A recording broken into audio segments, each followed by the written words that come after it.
Okay, welcome back. We've taken a look at Mendels First Law, the law of segregation, and we've taken a look at Mendels Second Law, the law of independent assortment. So what I'd like to get into now is when we see these laws manifesting themselves during meiosis.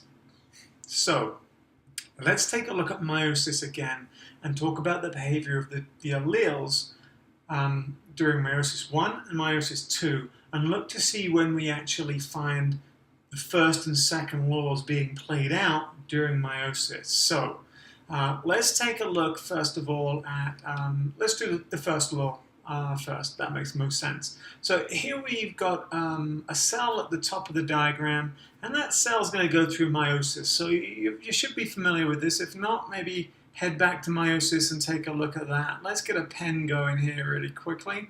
So this top cell here, remember, is going to be diploid, and we're just going to follow one single gene, because we're going to start by looking at Mendels' first law, the law of segregation. So just for ease, we'll do the same gene and the same alleles that we did when we looked at Mendels' first law. Remember, that was looking at the characteristic of plant height in pea plants, and we had either tall or short plants. And so remember, big T is dominant to little t, and so if we have one big T present in the diploid genotype, then we're going to see the trait of tall plants. So here is a diploid cell. Now obviously in a plant cell, in Mendels pea plants, there are going to be many more chromosomes. So we're just looking at one chromosome here to simplify the picture. So you have to imagine there are many more chromosomes here. So here is our maternal chromosome. And the maternal chromosome is carrying the recessive allele for plant height, little t, and the paternal chromosome is carrying the dominant allele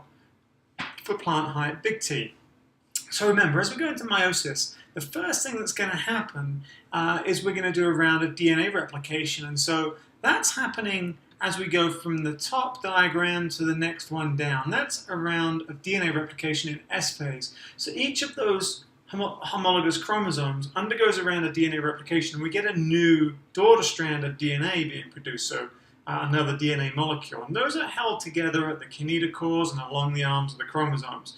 So now the maternal chromosome is a pair of sister chromatids, both with the recessive allele, and the paternal homologue is a pair of sister chromatids with the dominant alleles. So remember then, in meiosis 1 is what we're going to do is we're going to take our homologous pair of chromosomes and we're going to separate the homologous pair. So when we do that, we're separating the two little t's on the maternal chromosome from the two big T's on the paternal chromosome. And so that is when you see the law of segregation manifesting during meiosis.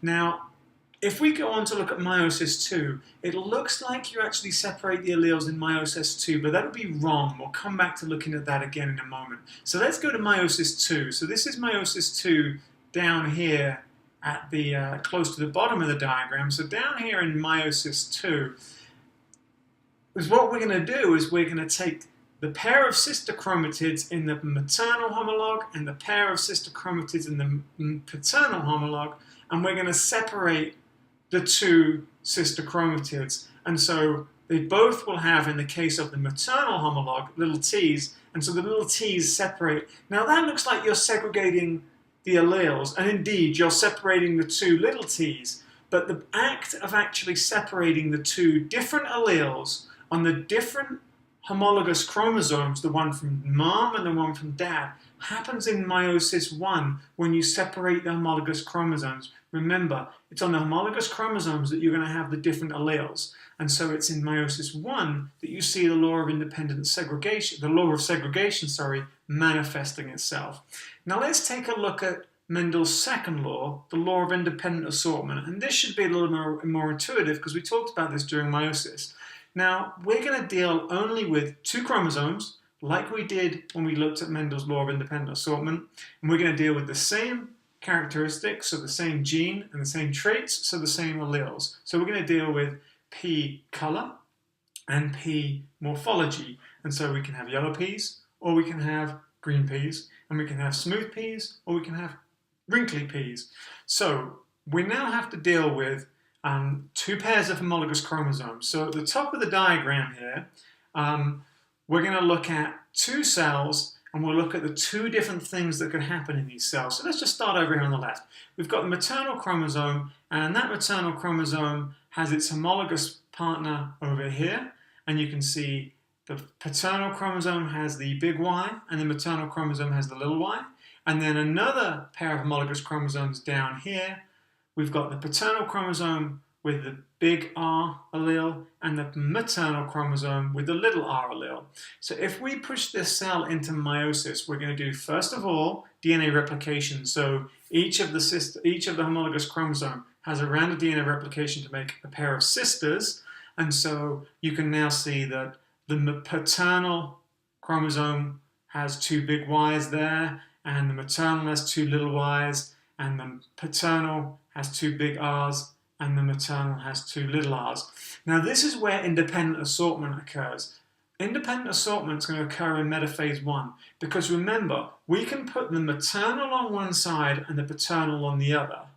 And then we can do the same thing for the other pair of homologous chromosomes we're dealing with. Or we can have variations of this, and this is what Mendel actually revealed. And those two variations you can see are right in the middle here.